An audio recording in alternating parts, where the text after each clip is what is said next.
Miraculous healing. Dear teachers, I am writing to you as a general practitioner. In November, an unusual meeting with the teachers of the spiritual egregore took place in our city. It was difficult to gather 6 doctors for this meeting, but what happened turned upside down the understanding of healing in each of the participants and the entire healthcare system as a whole. First, the teacher told us about the history of healing from the times of Atlantis, ancient Egypt, Paracelsus, and Avicenna to the present day, emphasizing that in recent centuries, healing, which medicine has taken up, as well as modern religion, has become dogmatic. It turns out that one cannot heal only the body, as medicine does. Neither one can heal only the soul, as many religious cult clergy try to do. Only someone who is open to the spirit or divine power can heal a person, and then such a healer becomes the possessor of the vision of the cause of the patient's suffering and knowledge of the paths of healing. Entering the field of such a healer, the patient immediately feels fullness, a state of grace. And if the patient begins to talk about their problems, they immediately dissolve, and the diseases caused by these problems disappear. What shocked me the most was the demonstrative healing of one of my severely ill patients who had been bedridden for 3 months, could not be examined, and was slowly dying. The teacher seated us in a circle. We recited the great mantra of the egregore, and a dense energy cluster formed in the center of the circle. The teacher began to show us various organs in this energy cluster, which we saw quite distinctly. It felt like the many years of studying at the Institute, spent in youth, were wasted. In the circle, we were shown various types of diseases in different organs. Expensive drugs and microscopes were not needed. In the holographic model of the organ, we could see the organ as a whole, as well as its cells. We could see when a cancer cell struggles with a healthy one, how healing occurs.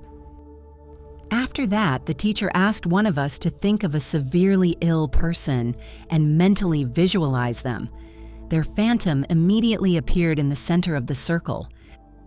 This is a transcript of the questions and answers that followed. What hurts this person? Loosen your gaze and it will stop at the painful part of the body. 1. Chest. 2. Right half of the chest. 3. Right lung. You correctly identified the affected organ. Now determine which part of the right lung is damaged. First, upper part. I see inflammation. Second, lower part. I see something dense. Your opinions differed because you lack experience. Now determine the name of the disease from which the patient is suffering. First, pneumonia. 2, chronic pneumonia.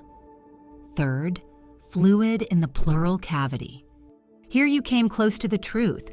This patient has chronic inflammation of the lungs, complicated by exudative pleurisy. Can we cure him with penicillin? First, I feel that we can. Correct. How much penicillin does he need? Will 6 million units be enough? First, yes. Oh, something is happening. Second, I think he doesn't need medicine anymore. I don't see any fluid and the lung has expanded. Third, indeed, the entire chest is glowing. Teacher, this is how, by connecting to the spiritual flow, you were able to find out what the patient is suffering from and heal him.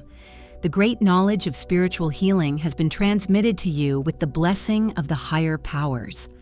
At the end of our meeting, I couldn't resist and visited this patient, although I was in the midst of traveling. He was busy with household chores, completely forgetting that he couldn't walk 3 days ago. Now, after witnessing this healing, I don't know why doctors exist and what they treat. When the teacher suggested meeting with doctors working in hospitals in our city, the hospital administrators responded as follows: "If you heal everyone, then we will be unemployed." So an absolutely new, or rather the most ancient meaning of spiritual healing is being revived in our time, and as always, encountering obstacles from official state authorities. I call on all doctors, healthcare workers, and ordinary people to study spiritual knowledge, which heals the soul and body of the healer and the patient. Om Tat Sat. In our extreme times, when the fate of the entire planet is at stake, it is crucial for the knowledge of angels and benevolent spirits to spread as quickly as possible, globally, and reach thousands of people. In this way, we can change the future of all humanity. Which is why we are addressing you, dear soul of light. Spread the knowledge about our wise books and films. Share links to videos or cartoons. All of this is available and free. Invite women to individual practices, webinars, and seminars. And the Great Spirit of Light will help you and your family. It will direct an enormous amount of energy to fulfill all your desires. Benevolent spirits and angels will assist you and your loved ones in all matters. A thread of light and love extends from your heart to the hearts of thirsty women, and the creation of good and the dissemination of enlightened knowledge throughout the world begins. Become part of the mission of light. Help people, and God will help you.